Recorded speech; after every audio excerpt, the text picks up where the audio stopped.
Clinical case based question, practice based question जो आपके exam में पूछे जाते हैं। एम्स नॉर्सेट में आपका 5 या 10 क्वेश्चन आएगा ही आएगा। ठीक है, तो सभी सब्जेक्ट की हम कंप्लीट करवा देंगे अपने चैनल पे। इसी चैनल पे कंटिन्यू बने रहिएगा। अभी मैं ओबीजी से ली हूँ, 15 क्वेश्चन इसमें लिए गए हैं, जिसमें से आपका वेरी वेरी इंपॉर्टेंट क्वेश्चन को लिया गया है ओबीजी से रिलेटेड। तो आइए हम स्टार्ट करते हैं। देखिएगा, फर्स्ट क्वेश्चन जो लिया गया है इंपॉर्टेंट क्वेश्चन है। Primary gravida mother Lucky is on active labour and decided to undergo analgesia. Nurse explained various type of anesthesia available and client decided to take bilateral देखिएगा pudental block after this analgesia. Then the body part affected is, यहाँ पे क्या है, आप question को अच्छे से समझना डियर, क्योंकि ऐसे ही क्वेश्चन आपके नर्सिंग ऑफिसर एग्जाम में पूछा जाता है। और खास करके आपका एम्स नॉर्सेट में आपका 2 या 3 क्वेश्चन डेफिनेटली पूछेगा ही पूछेगा। ठीक है, तो इसमें से आपको देखना है, क्योंकि प्राइमरी ग्रेविडा मदर है, माँ क्या है, लकी सक्रिय चरण पर है, एक्टिव लेबर है आपका, और डिसाइडेड कर रही है क्या, अंडरगो एनालिसिया से गुजरने का फैसला किया है, एनालिसिया। ठीक है ना। देन आपका नर्स ने उपलब्ध विभिन्न प्रकार के एनेस्थेसिया के बारे में बताया। सभी अलग अलग प्रकार के एनेस्थेसिया के बारे में क्या किया, वेरियस टाइप्स ऑफ एनेस्थेसिया के बारे में बताया गया। और क्लाइंट ने देखिएगा, क्लाइंट ने बायलेटरल पुडेनल ब्लॉक, यहाँ पे क्या किया, ब्लॉक लेने का फैसला किया। ये भी क्या किया कि client decided to take bilateral pudendal block after this analgesia. The body part affected is, यानी कि जब एनाल्जेसिया के बाद प्रभावित शरीर का हिस्सा कौन सा होगा, कौन सा हिस्सा में उसको अफेक्टेड करेगा। ऑप्शन सी में आपके पास है एब्डोमेन, बी में बैक है, सी में पेरिनियम है, डी में लोअर लेग है। 4 ऑप्शन दिया गया डियर, 4 ऑप्शन दिया गया है। वेरी वेरी इंपॉर्टेंट क्वेश्चन है। इसमें राइट आंसर क्या आएगा, ऑप्शन सी आएगा। क्या आएगा, perineum. C is correct answer, perineum आएगा, क्योंकि यहाँ पे एक्टिव लेबर की बात किया था और डिसाइडेड किया गया था कि अंडरगोन एनालिसिया, जिसमें से आपका बॉडी पार्ट इफेक्ट जो होगा, कौन सी बॉडी पार्ट को इफेक्ट किया जाएगा, प्रभावित करेगा शरीर का कौन सा हिस्सा, तो option C is correct answer. अब यहाँ पे हम बात करते हैं पेरिनियम जो है, देखिएगा इन पुडेनल ब्लॉक जो है लोकल एनेस्थेसिया होता है। क्या होता है आपका, ये पुडेनल ब्लॉक जो होता है आपका लोकल एनेस्थेसिया होता है। लोकल एनेस्थेसिया दी जाती है, स्पाइनल एनेस्थेसिया दी जाती है, जनरल एनेस्थेसिया दी जाती है।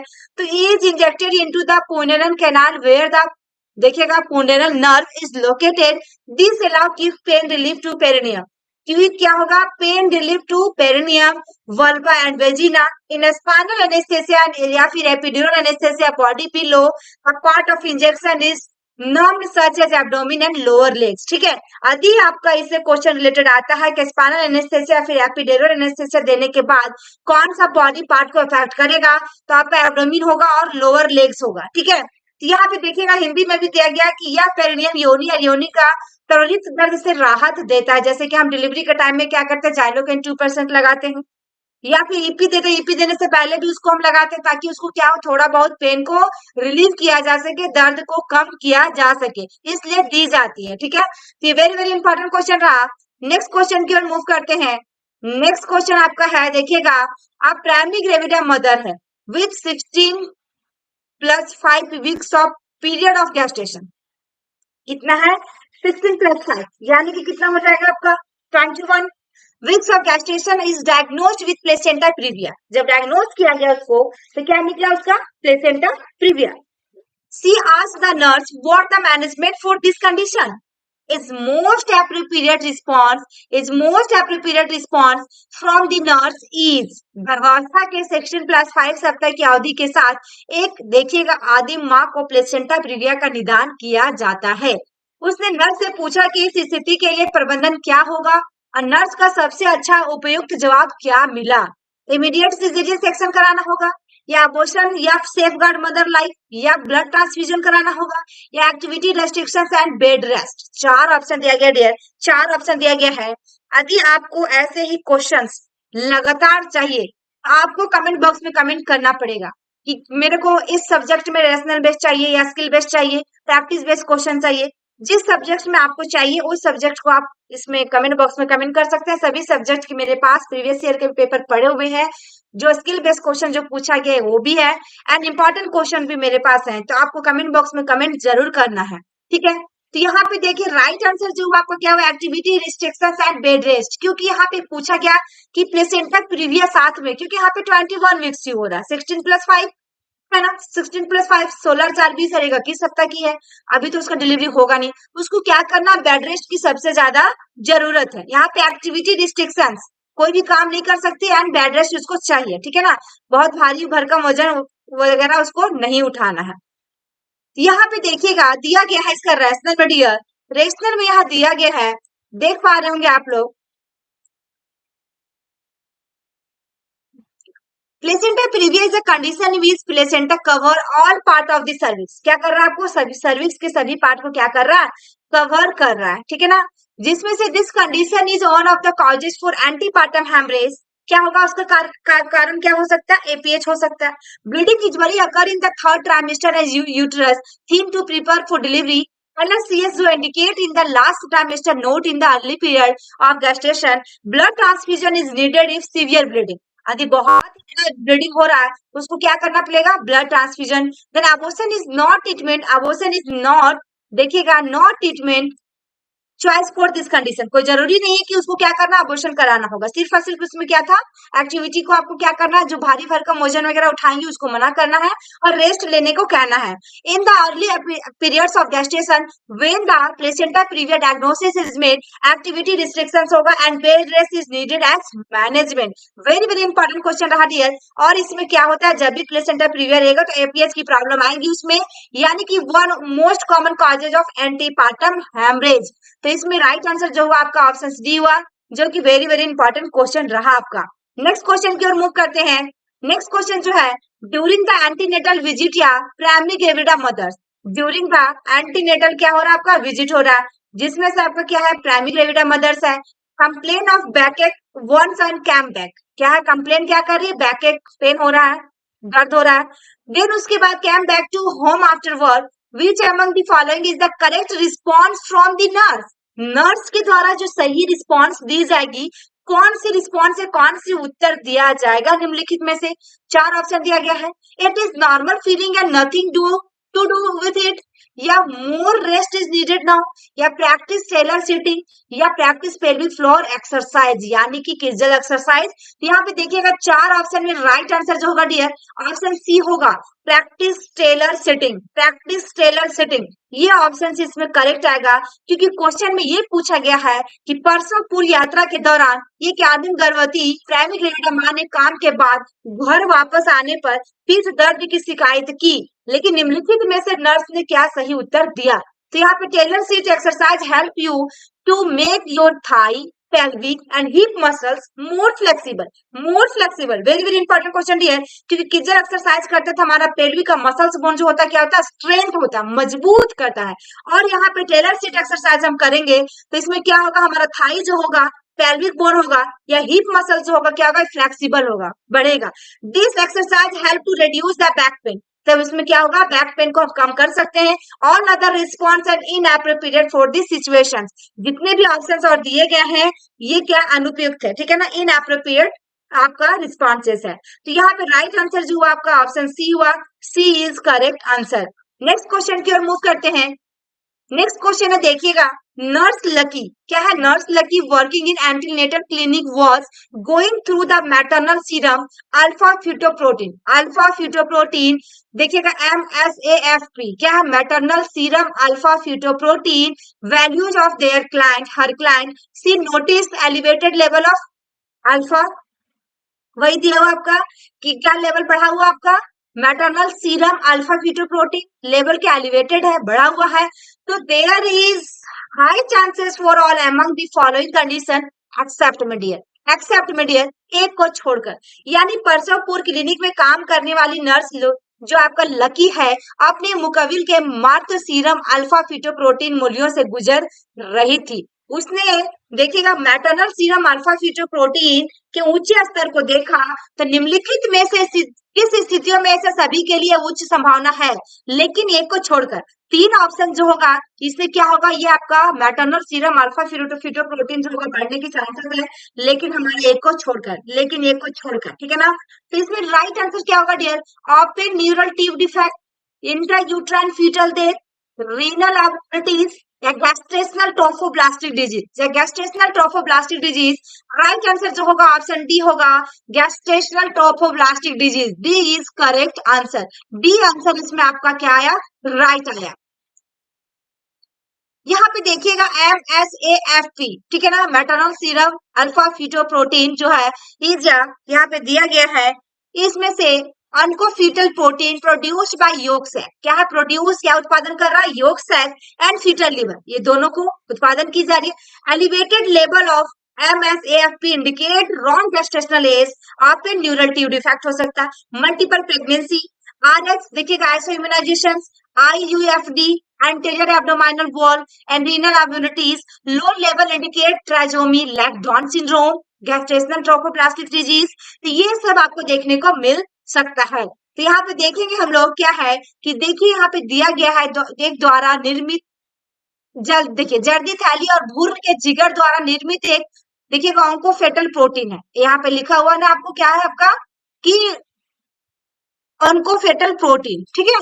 ये आपका फिर ये बढ़ा हुआ स्तर गलत गर्भवती उम्र, ओपन न्यूरल ट्यूब डिफेक्ट हो सकता है यदि बढ़ गया तो, एक आदि गर्भावस्था हो सकता है, या फिर देखिएगा वही चीजें आइसो इम्यूनाइजेशन, IUFD हो सकता है, पूर्व काल पेट की दीवार और गुर्दे के असमानता को इंगित करता है। तो ये सब आपको देखने को मिलेगा जब हमारा सीरम लेवल क्या है, बढ़ा हुआ है, मैटरनल सीरम अल्फा फीटोप्रोटीन, तो ये सारे स्थिति आपको देखने को मिलेगा, सिम्टम देखने को मिलेगा।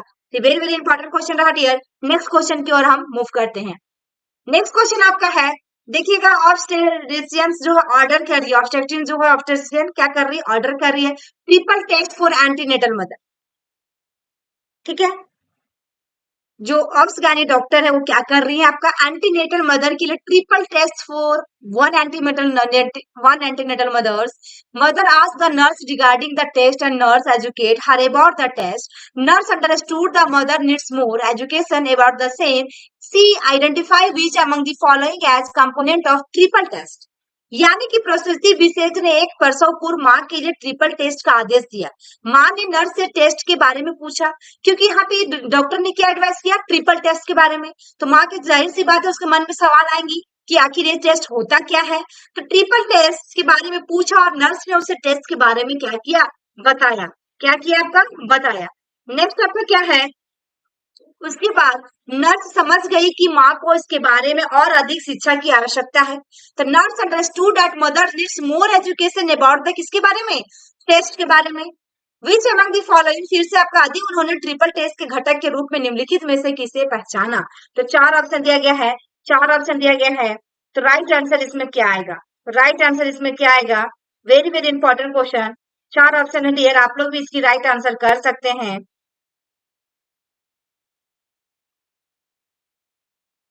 Maternal serum alpha fetoprotein, HCG human chorionic gonadotropin, unconjugated estriol, या फिर इनहिबिट ए। चार ऑप्शन दिया गया है, चार ऑप्शन दिया गया है, इसमें राइट आंसर आपका क्या होगा, ऑप्शन सी डी आएगा, इनहिबिट ऑफ ए, ठीक है ना, inhibin of A, option D is correct answer.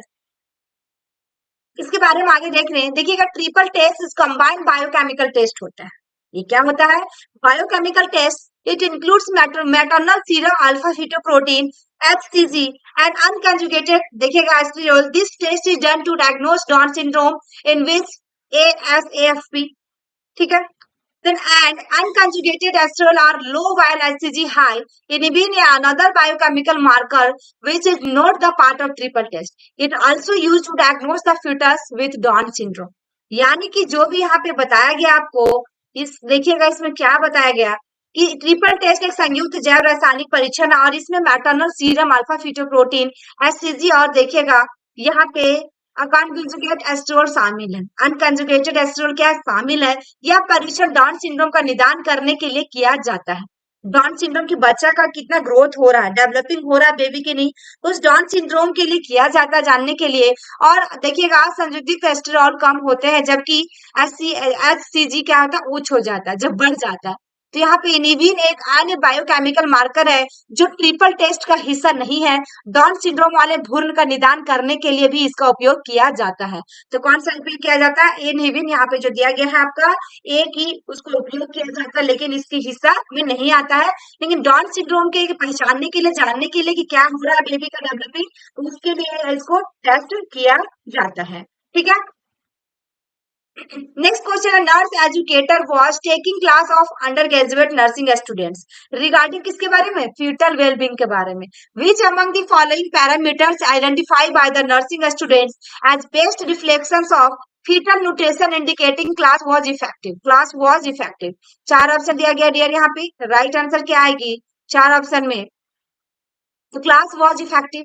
Nurse शिक्षिका भ्रूण के स्वास्थ्य को लेकर अंडर ग्रेजुएट नर्सिंग छात्रों की क्लास ले रही थी। निम्नलिखित में से कौन सा पैरामीटर नर्सिंग छात्रों द्वारा भ्रूण पोषण का सबसे अच्छा प्रतिबिंब के रूप में पहचाना गया, जो दर्शाता है कि कक्षा प्रभावी थी? तो बाई पैराइटल डायमीटर, या एब्डोमिनल सर्कमफ्रेंस, या हेड सर्कमफ्रेंस, या फीटल लेंथ? राइट आंसर इसमें क्या होगा? ऑप्शन बी होगा, abdominal circumference. Abdominal circumference, abdominal circumference is the single measurement which reflect fetal nutrition status. Fetal nutrition status को देखने में बहुत ज्यादा मदद करती है कौन सा? एब्डोमिनल की सर्कमफ्रेंस जब आप ले रहे हैं तो। नेक्स्ट क्वेश्चन है, labour room nurse noted the finding in one और her primary gravida client as follow. Cervix dilatation 5 centimetre and fetal station क्या हो रहा है? -1 एंड 40% इफेक्ट हो रहा है। Based upon the finding nurse should understand the client is an phase of labour. Labour room की nurse ने अपने प्राइमरी ग्रेविडा क्लाइंट के निष्कर्षों को निम्नानुसार नोट किया। गर्भाशय गिरवा का फैलाव 5 सेंटीमीटर और भ्रूण का स्थान कितना? -1 में हो रहा है। ठीक है, अभी -1 है और 40% मिट गया है, इफेक्ट हो गया है ना। निष्कर्षों के आधार पर नर्स को यह समझना चाहिए कि उसका मुकब्बिल सर्व के चरण है, कौन सा होगा? लेटेंट फेज में आएगा, एक्टिव फेज में आएगा, ट्रांजिशनल फेज में आएगा, एक्सपल्सिव फेज में आएगा? क्योंकि यहाँ पे सर्वाइकल डायलेटेशन कितना हो रहा है? 5 सेंटीमीटर और भ्रूण की आपकी प्लेसेस कहाँ पे? -1 में। डिसेंट जो हो रहा है -1 में हो रहा है। तो यहाँ पे देखेंगे हम, राइट आंसर जो होगा डियर, ऑप्शन बी होगा, एक्टिव फेज आएगा। क्या आएगा इसमें? एक्टिव फेज आएगा। लेटेंट फेज जो सर्वाइकल डायलेटेशन होता है देखिएगा 0 to 3 सेंटीमीटर होता है, and active cervical dilatation 4 to 7 centimetre होगा, and transitional phase cervical dilatation की बात किया जाए तो 8 to 10 सेंटीमीटर होगा। Expulsive phase being immediately after the birth and the separation and expulsion of the placenta. ठीक है, यहाँ पे सभी के बारे में अलग अलग बताया गया। यदि लेटेंट में रहेगा तो 0 से 3 सेंटीमीटर, यदि आपका एक्टिव में रहेगा 4 से 7 सेंटीमीटर, यदि आपका ट्रांजिशनल में रहेगा तो आपका 8 से 10 सेंटीमीटर फैला रहेगा। और एक्सपल्सिव फेज जिसे कहते हैं जो कि आपका डिलीवरी से लेकर एंड ऑफ दी क्या है? प्लेसेंटा एक्सपल्सन तक, प्लेसेंटा एक्सपल्सन तक, तो आपका किस में आएगा? एक्सपल्सिव फेज में आएगा। तो राइट आंसर इसमें क्या हुआ डियर? ऑप्शन बी हुआ, एक्टिव फेज। नेक्स्ट क्वेश्चन है, an antenatal mother with constipation asked the nurse about the use of castor oil to manage her constipation. Antenatal mother, कब्ज से पीड़ित एक प्रसव पूर्व मां ने नर्स से अपने कब्ज को प्रबंधित करने के लिए अरंडी का तेल का उपयोग के बारे में पूछा कि हमारा क्या हो रहा है? कॉन्स्टिपेशन की प्रॉब्लम है। वो एंटीनेटल मदर है, प्रेग्नेंट है, कॉन्स्टिपेशन बहुत ज्यादा होती है प्रेग्नेंट मदर में, तो क्या हम कास्टर ऑयल का यूज कर सकते हैं? तो nurse reply, the caster oil intake is contraindicated. क्या बताएं? इन प्रेगनेंसी, कि हम प्रेगनेंसी में कास्टर ऑयल बहुत ही खराब है, वो प्रेगनेंसी में गर्भावस्था के दौरान उसे क्या माना जाता है? बिल्कुल ही अच्छा नहीं माना जाता, उसको आपको नहीं लेना है, ये कॉन्ट्रा इंडिकेशन है। अरंडी के तेल को सेवन वर्जित, ठीक है ना। By keeping in mind which of the side effect mention below, nurse reply so, कि कौन से साइड इफेक्ट हो सकता है यदि आप अरंडी का तेल को यूज करते हैं तो? यहाँ पे देखिएगा, it causes sodium and water retention, it causes premature contraction, it causes potassium retention, it leads to fatty liver syndrome. चार ऑप्शन डी है। ये क्वेश्चन आपके एम्स लास्ट में भी पूछा गया है एम्स में।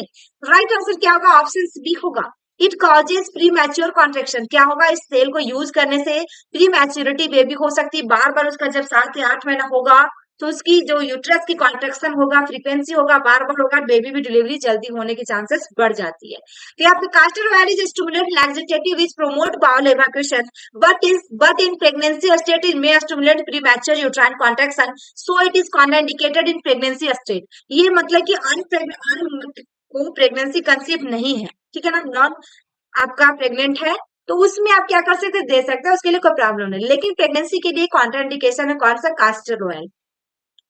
नेक्स्ट क्वेश्चन है primary gravida mother with 15 weeks period of gestation. Primary gravida है और 15 सप्ताह हो रहा है उसकी। केम टू ओपीडी, आपके पास ओपीडी में आई, कंप्लेंट क्या है उसका?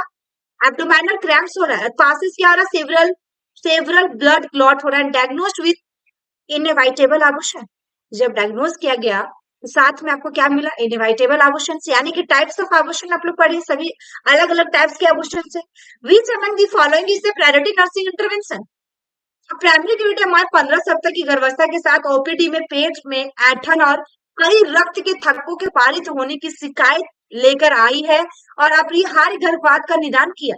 निम्नलिखित में से कौन सा प्राथमिक नर्सिंग हस्तक्षेप हो सकता है? तो इसको क्या है? नॉलेज डेफिसिट हो सकता है, सीवियर पेन हो सकता है, फ्लूइड वॉल्यूम इम्बैलेंस हो सकता है, या इनफेक्टिव एयरवे हो सकता है। तो राइट आंसर इसमें क्या होगा? ऑप्शन सी होगा, फ्लूइड वॉल्यूम इम्बैलेंस, क्योंकि आपके पास क्रैम्प्स और एब्डोमिनल में और हमारा several blood clots and diagnose, यहाँ पे सबसे ज्यादा क्या थक्कों के पारित होने की शिकायत लेकर आपके पास आई है। तो राइट आंसर सी होगा। यहाँ पे देखेंगे इसके रास्ता में primary gravida mother with inevitable abortion and abdominal cramps and bleeding is at risk for fluid volume deficit. इसमें सबसे ज्यादा रिस्क इसका हो जाता है कि हमारा बॉडी से क्या होता है, फ्लूइड की जो है, पानी जो की मात्रा है वो कम हो जा रहा है। क्या हो जा रहा है? कम हो रहा है। Abdominal cramp and pain will be there but most important nursing diagnosis is fluid volume deficit. Here in the question nothing related to airway is mentioned, so ineffective airway clearance is not an issue here. ठीक है। यहाँ पे क्या है कि ऐंठन और रक्तस्राव के साथ देखिएगा प्राइमरी ग्रेविडा माँ को दर्द की मात्रा में कमी का खतरा होता है। अब पेट में ऐंठन और दर्द होगा, लेकिन सबसे महत्वपूर्ण नर्सिंग निदान द्रव क्या होगा आपका? की मात्रा में कमी है। यहाँ प्रश्न में वायुमान के संबंधित कुछ भी उल्लेख नहीं किया गया है, इसलिए अप्रभावी एयरवे क्लियरेंस यहाँ कोई समस्या नहीं होगा। ठीक है, तो यहाँ पे प्राइमरी ग्रेविडा में जो आई है लेकर, उसमें क्या होगा? सबसे ज्यादा फ्लूइड डेफिसिट होगा। क्या होगा आपका? फ्लूइड डेफिसिट होगा। नेक्स्ट जो है आपका, doctor order internal electronic fetal monitoring to या मल्टी, देखिएगा parous women, multiparous women है। Nurse should understand the requirement for electronic fetal monitoring include all except. देखिएगा यहाँ पे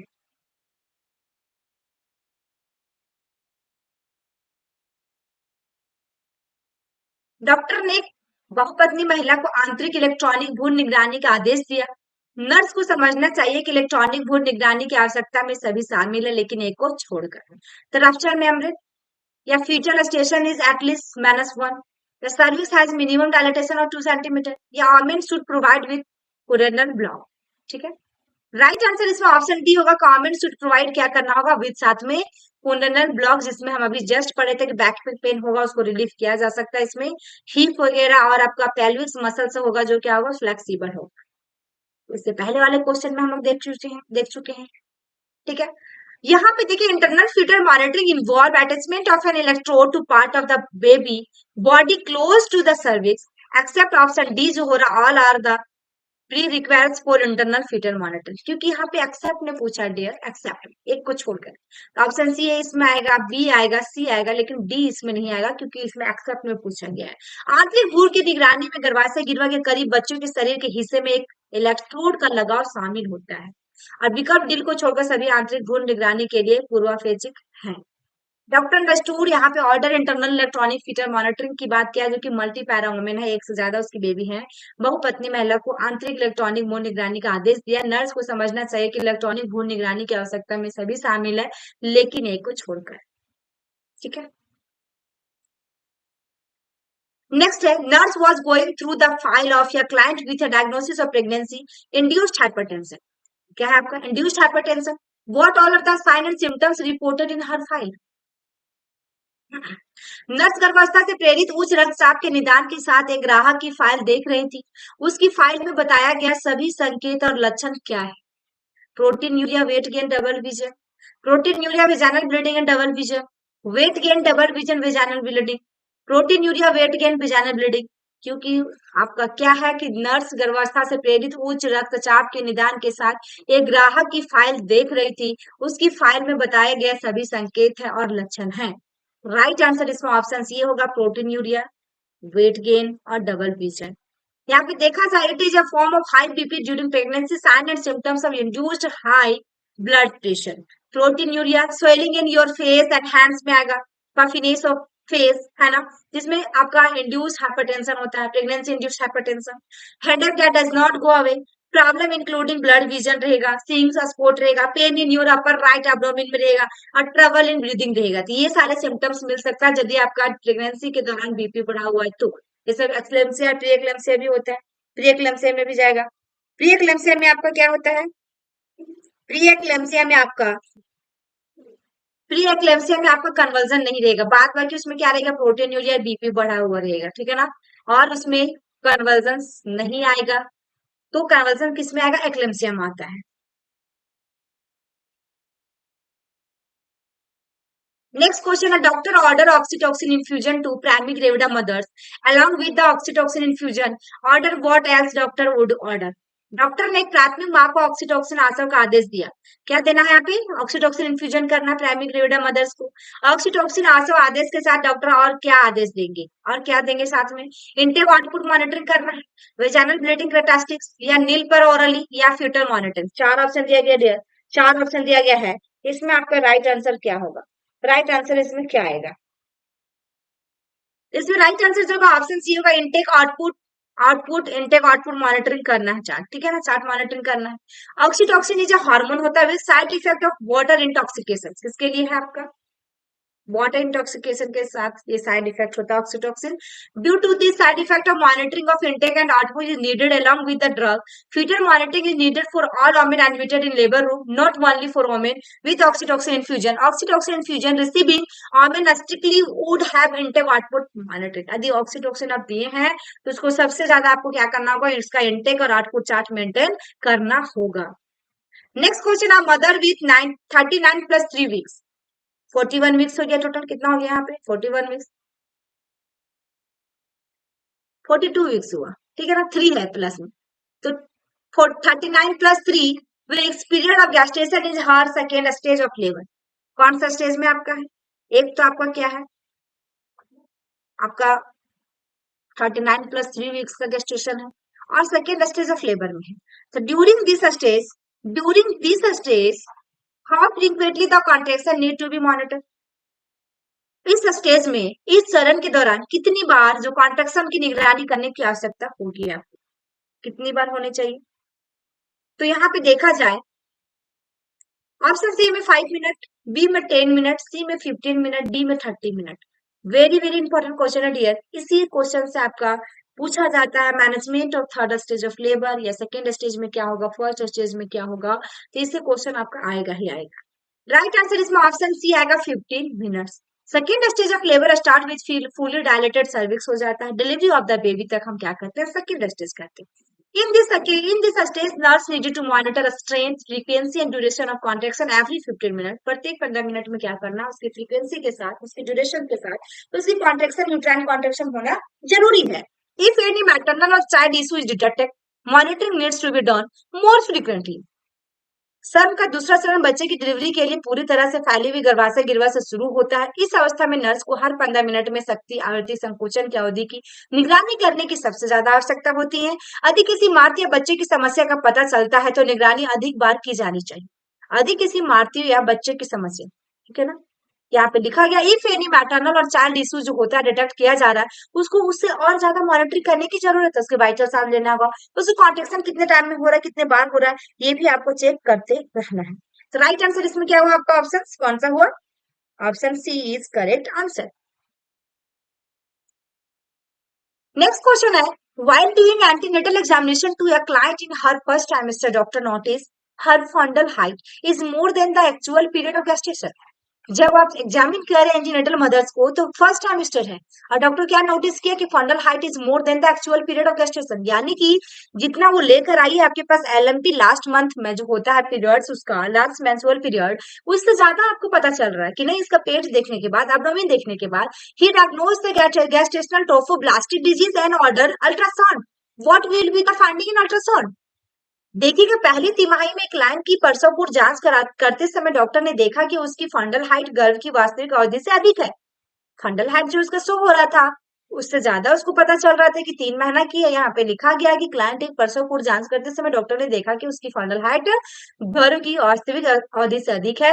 उन्होंने इसे गर्भकालीन ट्रोफोब्लास्टिक रोग के रूप में निदान किया और अल्ट्रासाउंड का आदेश दिया। उनको ऐसा लगा कि ये गैस्ट्रेशनल ट्रोफोब्लास्टिक डिजीज हो सकता है, ये प्रेगनेंसी कंसीव नहीं है। लेकिन उसके बाद अल्ट्रासाउंड में क्या पता चलेगा? टेम्पटी गैस्ट्रेशनल सैक रहेगा, ग्रैप लैक स्ट्रक्चर रहेगा, फीटस विद कंजेनाइटल एब्नॉर्मलिटीज रहेगा, एक्टोपिक प्रेगनेंसी रहेगा। चार ऑप्शन दिया गया डियर। इसमें राइट आंसर जो होगा आपका ऑप्शन बी होगा, ग्रैप लाइक स्ट्रक्चर। ये देखे होंगे आप लोग अल्ट्रासाउंड में, अंगूर के गुच्छे की तरह जो आपका ट्रोफोब्लास्टिक जो होता है डिजीज, ये हो जाते हैं। यहाँ पे आगे हम देखते हैं, gestational trophoblastic disease is a condition in which abnormal trophoblast cell grow inside the uterus after conception. After कब कंसेप्शन, ठीक है। तो यहाँ पे देखिएगा, इट इंक्लूड्स क्या होता है, हाइड्रेटिफॉर्म मोल होता है जो कि अंगूर के गुच्छे की तरह रहेगा। इन्वेसिव मोल, यहाँ पे देखिएगा कोरियोनिक कार्सिनोमा एटीसी। कौन कौन सा मोल है आपका, इन्वेसिव मोल, ठीक है, choriocarcinoma etc, abnormal vaginal bleeding and uterus that is larger than normal period of gestation are the common finding of this condition on ultrasound is so graph like stage। Ultrasound में क्या हुआ कि एक अंगूर के गुच्छे की तरह वहां पे शो हो रहा था। तो गर्भ काल में जब आपका प्रेगनेंसी से यदि 3 महीना या 2 महीना की है, उससे ज्यादा आपको फंडल हार्ट दिखे, तो आपको क्या समझना है कि ये आपका हो सकता है हाइड्रेटिफोमोर हो सकता है या फिर ट्रोफोब्लास्टिक डिजीज की प्रॉब्लम हो सकती है इनका। तो अल्ट्रासाउंड कराने के आदेश देते हैं डॉक्टर के द्वारा, वो आदेश मिलता है। गर्भकालीन ट्रोफोब्लास्टिक रोग ऐसी स्थिति है जिसमें गर्भधारण के बाद असमान ट्रोफोब्लास्ट कोशिकाएं गर्भाशय के अंदर बढ़ती है। इसमें हाइड्रेटिफॉर्म मोल जो या फिर इन्वेसिव मोल या फिर कोरियोनिक कार्सिनोमा आदि शामिल है। तीनों असामान्य होने में रक्तस्राव और गर्भाशय जो गर्भ की समान अवधि से बड़ा होता है। इस स्थिति के समान निष्कर्ष अल्ट्रासाउंड पर यह अंगूर जैसे संरचना दिखता है। ये आपको क्या होगा, ग्राइफ लाइक स्ट्रक्चर आपको अल्ट्रासाउंड में शो होगा, यानी कि वो प्रेगनेंसी कंसीव नहीं की है। उसको ऐसा लग रहा है कि हम प्रेगनेंसी कंसीव किए हैं, लेकिन वो वास्तविक में क्या है, वास्तव में प्रेगनेंसी कंसीव नहीं की, आपका उसका क्या है, गैस्ट्रेशनल ट्रोफोब्लास्टिक डिजीज है। ठीक है, तो राइट आंसर इसमें आपका क्या हुआ, ऑप्शन जो वहां पे हुआ आपका, यहाँ पे ऑप्शन बी हुआ, ग्रैप लैक स्ट्रक्चर, ठीक है, अंगूर के गुच्छों की तरह। नेक्स्ट क्वेश्चन है, ये आपका लास्ट क्वेश्चन है। Client admitted with labour pain and nurse did vaginal examination for the client. The finding of the PBR cervix 8 centimeter dilated 70% effect है एंड पोजीशन +1 में आएगा, तो इसमें 40% इफेक्ट था, यहाँ पे 70% इफेक्ट हो रहा है आपका, ठीक है ना। तो यहाँ पे देखा जाए, based upon the finding on should understand the presenting part of the foetus is at. यदि क्लाइंट को प्रसव पीड़ा के साथ भर्ती कराया गया और नर्स ने क्लाइंट की योनि की जांच की, तो पीवी के निष्कर्ष गर्भाशय गिरवा 8 सेंटीमीटर फैले हुए हैं और 70% मिटाए गए हैं और स्थिति +1 में है। निष्कर्षों के आधार पर किसी को यह समझना चाहिए कि भ्रूण का पेशी भाग क्या है। 1 centimetre over the ischial spine या at the level of ischial spine, या 1 centimetre below the ischial spine, या फिर एट द वेजिना। चार ऑप्शन दिया गया डियर, क्योंकि 70% एफर्स्ट है और आपका 8 सेंटीमीटर क्या डायलेट है सर्विक्स, और 1 जो है आपका +1 में है फर्स्ट पोजीशन। राइट आंसर इसमें ऑप्शन सी आएगा, 1 centimetre above the ischial spine. ischial spine के 1 सेंटीमीटर अधिक ही है। यहाँ पे देखिएगा, presenting part of location and determined in relation with ischial spine. If the presenting part is at ischial spine, then station is 0. लेकिन if the presenting part is above the ischial spine is recorded इसमें as -1, -2, -3 etc, and the presenting part is below the ischial spine, the +1।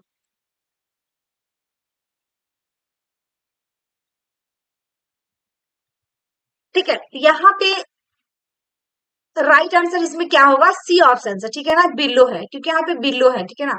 C option भी यहाँ पे दिया गया है, हमने यहाँ पे ये बता दिया था, सॉरी, यहाँ पे सी ऑप्शन राइट होगा क्योंकि बिलो आएगा, ठीक है ना। देखिए इसी स्पाइनल कैसे समझे, यहाँ पे इसके अनुसार समझे, रैशनल के अनुसार से, कि रैशनल में क्या आपका दिया गया है कि जब भी हमारा ischial स्पाइन यदि -1, -2, -3 में रहेगा, तो आपको क्या समझना, एबव रहेगा। क्या समझना, एबव रहेगा। यदि +1, +2, +3 में रहेगा, तो ischial स्पाइन क्या रहेगा, बिलो रहेगा। किससे, 1 सेंटीमीटर बिलो, या जो भी सेंटीमीटर बिलो रहेगा। तो एबव और बिलो आपको याद रखना कि -1, -2, -3 रहेगा, तो आपका एबव रहेगा। यदि +1, +2, +3 रहेगा, तो बिलो रहेगा। तो यहाँ पे वही चीज बताया गया है आपका,